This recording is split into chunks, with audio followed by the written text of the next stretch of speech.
Welcome back, everyone, to the countdown where nostalgia is so strong you can practically hear the old SABC continuity announcer.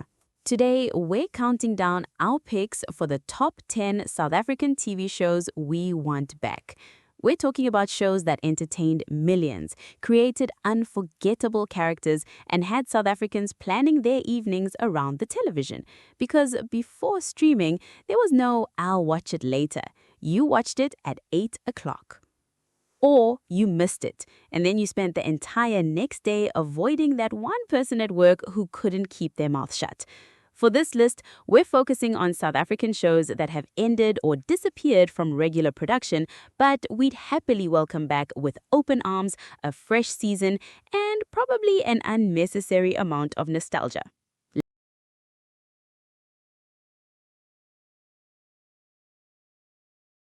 Number 10, Backstage. Before Fame, Glee, and approximately 17 hours in Netflix shows about attractive young people chasing their dreams, South Africa had Backstage. The show followed young performers trying to make it in the entertainment industry, which meant singing, dancing, relationships, jealousy, ambition, and enough drama to make an actual performing arts school look peaceful. It originally revolved around the Vundilela College of Performing Arts and became one of E.TV's defining youth shows before ending in 2007. And Backstage had everything: talented young people, complicated relationships, massive dreams, and characters making decisions that had you shouting advice at a television that could not hear you. Bring it back today, and you wouldn't even have to change the premise. Except now, half of the students would be trying to become TikTok stars, the other half would have podcasts, and at least one guy would arrive at college already calling himself a content entrepreneur. Number 9, Suburban Bliss. Ah, Suburban Bliss. The show that proved South Africans could argue about absolutely anything. The post-apartheid sitcom followed two neighboring families, one black and one white, navigating life together in the new South Africa. The result was culture clashes, misunderstandings, family drama, and comedy that was very specifically South African. And that's exactly why this show deserves another shot. Imagine suburban bliss in modern South Africa. Load shedding, WhatsApp neighborhood groups, fiber installation arguments, someone complaining that another person's generator is too loud, and one neighbor posting, "Hi everyone, not trying to cause drama, but whose chicken has been in my garden since Tuesday?" Within 6 minutes, the neighborhood WhatsApp group has 417 messages, and somebody has somehow blamed Eskom. That's an entire season right there. Number 8, Intersections. Now we're getting serious. Intersections wasn't just television you watched and forgot 5 minutes later. It made you think. The anthology-style drama explored relationships, sexuality, HIV, trust, and the ways people's lives could become interconnected through intimate relationships. And it was huge. In 2012, Intersections was listed among SABC One's most watched regular programs, with more than 4 million viewers in the cited ratings.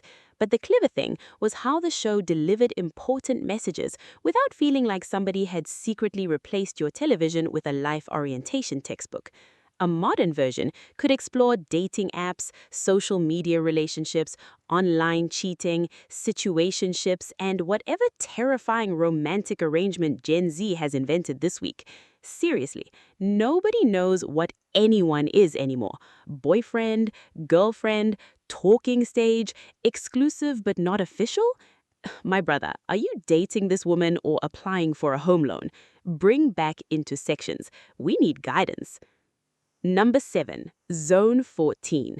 If you remember Zone 14, congratulations. Your knees probably make noises when you stand up now. Sit around township life and football, Zone 14 became a major South African TV1 favorite. At one point, it was pulling more than 5 million viewers according to published television rankings. Football, family, crime, relationships, community drama, basically everything you need for South African television. And football gives you endless material for a revival. Imagine the modern version. The star striker refuses to train because he's negotiating a move. The chairman says he's not for sale. His agent says he's unhappy. Twitter says he's already signed for Kaizer Chiefs. Kaizer Chiefs says they've never heard of him. Then somehow Mamelodi Sundowns buy him anyway. That's 6 episodes. Number 5, Soul City. There was a time when 7 o'clock meant one thing, Soul City. Okay, technically it meant several things. Dinner, news, someone shouting from the other room, but Soul City was definitely involved. Launched in 2007, E.TV soap opera centered heavily on the music and entertainment world and eventually ran for thousands of episodes before ending in July 2021. For years, characters like Suffocate, David Gennaro, and the rest of the crew turned the music business into something that looked significantly more dangerous than actual organized crime, especially David Gennaro. That man could enter a room and immediately reduce the average life expectancy of everybody inside. If Soul City came back, the music industry angle would be even crazier today.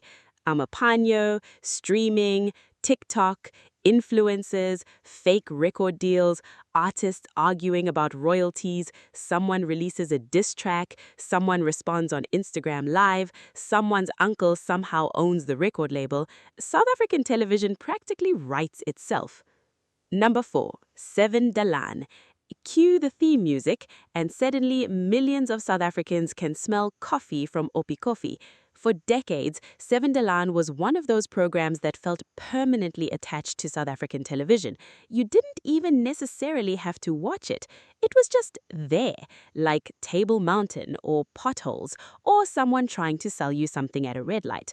The residents of Hillside gave viewers romance, betrayals, weddings, family problems, and enough neighborhood drama to make you question why anybody continued living there. Imagine a revival 10 years later. Everyone returns to Hillside. They walk into Opi Coffee, they look at the menu. How much for a cappuccino? Welcome to modern South Africa. Season 1 complete. Number 3, Isidingo. Now this was television royalty.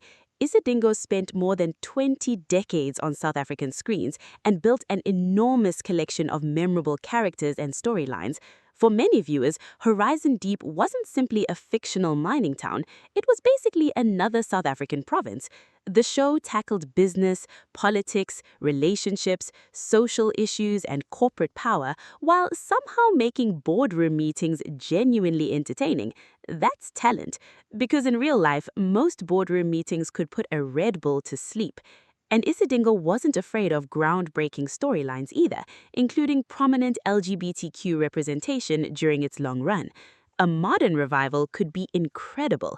Mining scandals, corporate corruption, artificial intelligence, renewable energy, political interference, tender drama.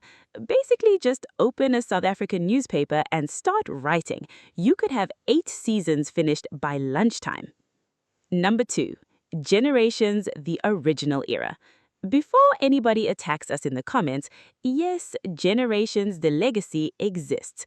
We're talking about bringing back the feeling of the original Generations, because there was an era when Generations wasn't simply a soap opera, it was a national appointment.